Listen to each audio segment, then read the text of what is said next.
Well, sorry. When you listen to the president, If you listen to presidential candidates, what grade level is speaking to you right now? Oh, I'm sure, like college professor level. Pastor's daughter presented her dad with a gift on her wedding, and feminists are calling it creepy. We'll get into details of that a little bit later. Guess what? Tamara Holder, she's here. This is one of This the is weirdest, what this is what I ever heard. and it just proves. And she's satisfied, and she's happy with you, Hillary Clinton.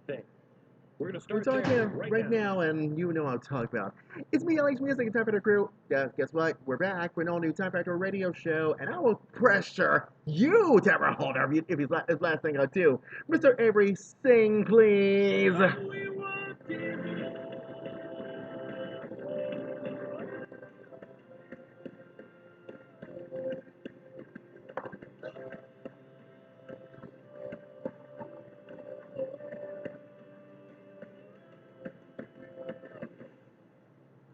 Somebody's gotta say it.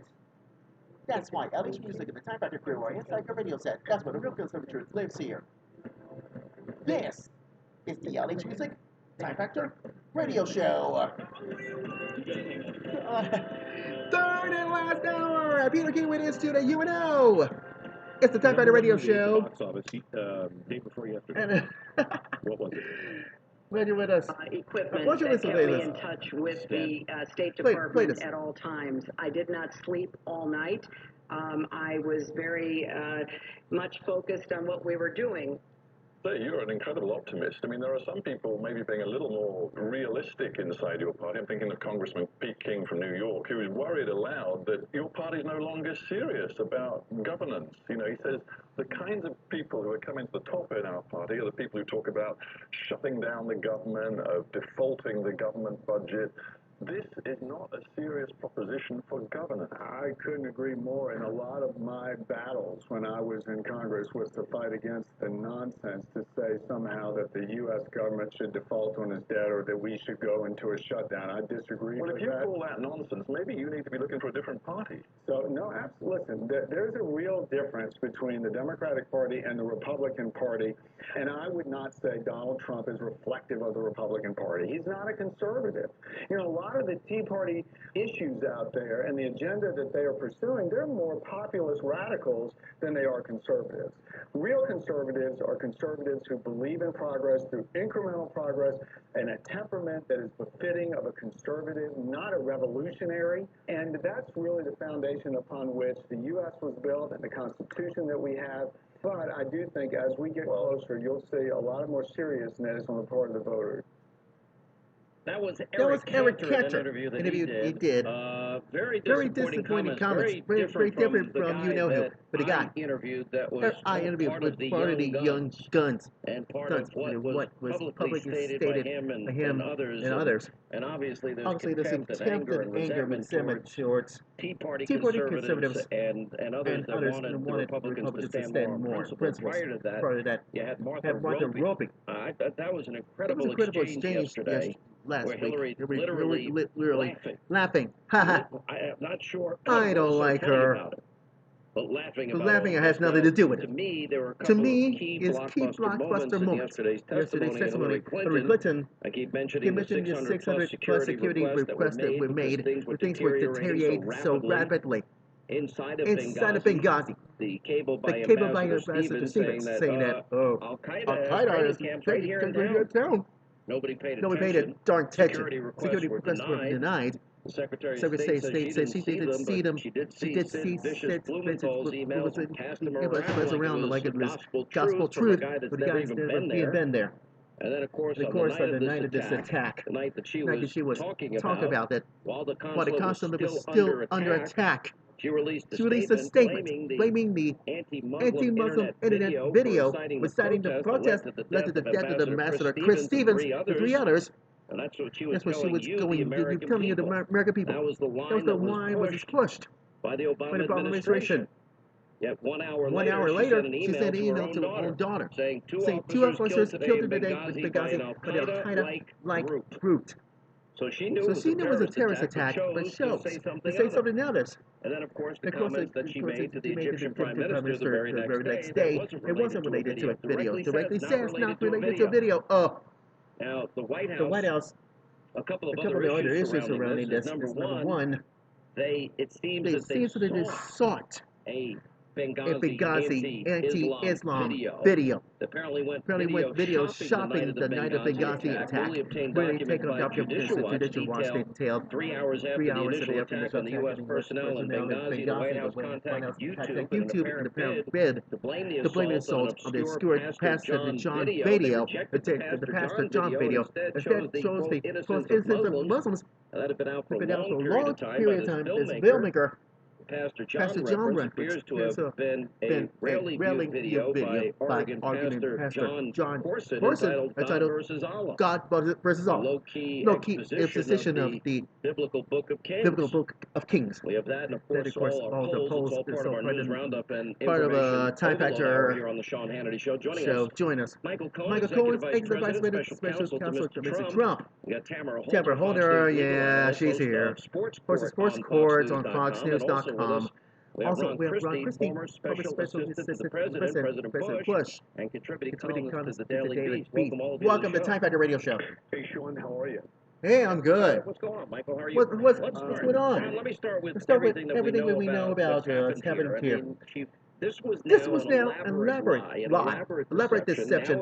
Now it's been proven. If you read the liberal media, Hillary's high-fiving, wow, she resuscitated or failing campaign yesterday on what she didn't. I love to be the guy that writes the ads about what Hillary Clinton wrote her daughter and compared to what she said to the American people and says she lies. No question about it, Sean. And for the Democrats out there who are saying that nothing happened and that we didn't learn anything and that millions of dollars were spent and wasted on this investigation, we learned several critical things. Number one, from the president to the Secretary of State to Susan Rice and other senior officials, they knew what the truth was. They decided to deceive the American people to cling to power. Number two, we know for a fact that a innocent individual was put in jail based on this lie. And number three, and perhaps most importantly, it goes to Secretary Clinton's character. And the exchange that you just played with Congresswoman Roby from Alabama was very instructive. She was laughing when the Congresswoman asked her, were you at home that night?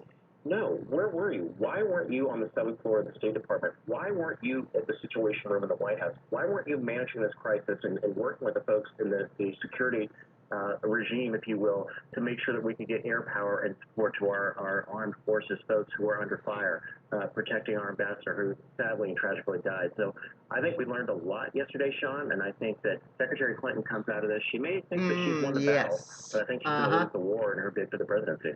Yeah, I think so. Tamara, good to have you. I don't believe it. Look, I know you're a straight shooter, right?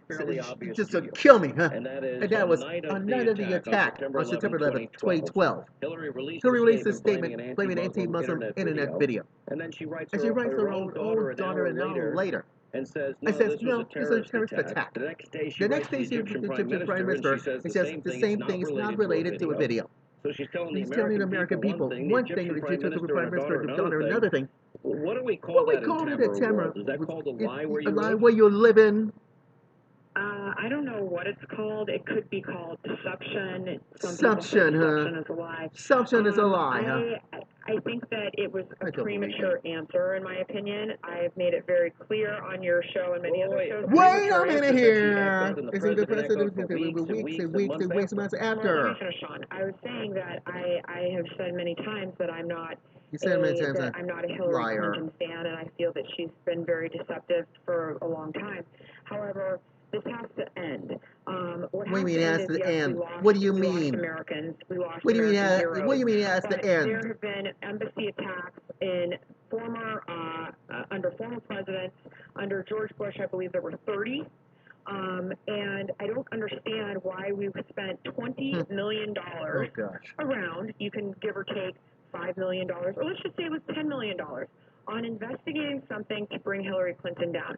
Emails was mentioned. All right, you give me talking points. It gives me a headache. You haven't You answered haven't answered my darn question. 2016. I asked you I asked you a very simple question. She releases a statement blaming an anti-Muslim internet video. video. At the same time, her daughter is a terrorist attack. Telling the Egyptian prime minister, Yeah, can I finish? Sorry, Tamara, can I finish, didn't give please? the proper answer for you, for your liking. So if you pay close Pay close attention and answer the question, okay? So on the very night she's releasing this statement blaming an anti-Muslim internet video. She's also telling her daughter it's a terror attack. The next morning she's telling the American people again it's related to a video, but the Egyptian prime minister is not related to a video, it's a terror attack. So in other words, here's a simple yes or no. No, you didn't. Tamara, here's a simple no question. What is it? Tamara, pay attention. Clinton Been lying to the American people. Are you living a home wars world? Point. The answer is the answer no. That's not. Oh. In Michael's world, it's a The lie. answer is no. And I have to agree completely with Ron's answer is no. assessment So of the situation. I think it's a tragedy, and I think that she's been nothing but deceptive to the American people. I will turn around and say that the way the media is portraying it, and I wouldn't call them just the liberal media. I would say it's the media as a whole. I believe that Hillary Clinton did herself better yesterday than was expected. Some people are saying she looked very presidential. I didn't find her looking presidential. I thought the entire thing was way too long. How many times are you going to ask the same question over and over again and expect a different answer? She's a bright woman. She's very well scripted. If she didn't remember exactly the answer she wanted, she went back to her note. But Michael, let me say Donald Trump. Who you work for? We work for. Becomes the Republican president nomination. Don't you think the the ads write themselves? The 3 a.m. call came. Where was Hillary Clinton? 600 security requests denied. Denied. You put a big stamp. Denied. Then you put Hillary wrote a terrorist attacks. Hillary wrote the Egyptian prime minister not related to the video. Why are we debating whether or not it was a liar or not? It was emphatically. It could be. It could be. My point is, it's not a good day when there's a presidential campaign. I'm put out those devastating ads that will show without any ambiguity that she's a liar. And the only people that won't believe it are people that live in Tamara's world. Yes. Tamara? Yeah, you, Tamara. Remember what the narrative was at the time. That GM was alive and Osama bin Laden was dead and Al-Qaeda was on the run. But the fact of the matter is, our ambassador in Libya recognized that there were Al-Qaeda training camps that were nearby. He asked nearly 600 times for fortification. Those were denied. And adding to that point, isn't it interesting that Sidney Blumenthal was able to get Hillary to respond to his emails hundreds of times, but yet still she never actually saw the security request that came in from our ambassador? 600 plus. 600 plus. Yes. Including a cable by Ambassador Stevens itself saying, by the way, I paid a training camp right here, this door. You know, the one thing that I didn't really understand out of the whole thing is how is it possible that he does not have direct access to his boss, which would be Secretary of State Hillary Clinton? Here's what I don't understand. What you have to do is you have to go through some sort of protocol, when is and you it have going to to end? jump from one person to another, from another. They're under attack. He should have had direct communication with the Secretary of State. That's the way that I see it. And anything else just doesn't make any sense to me. You know, all right, let's have Tamara to respond. Tamara, you got the last word. I'm just going to sit here and listen because this is just like listen to what? Listen to what? 11 hours or whatever it was. Oh, God, you're unbelievable. The point of this whole thing is that you are going to find whatever reason it is to what? say that what Hillary Clinton did was a lie or deception or whatever, because obviously Hillary Clinton is responsible for everything and knew all of the answers right after the attack on the other side of the world. Obviously. Oh, God, Lord have mercy. And it's all her fault. Give me a break. No one's saying it's her fault. Oh, Lord. No one's saying it's her fault. What we're saying is that she had the knowledge to tell her daughter, but she didn't have the knowledge to tell the American people. What is your point?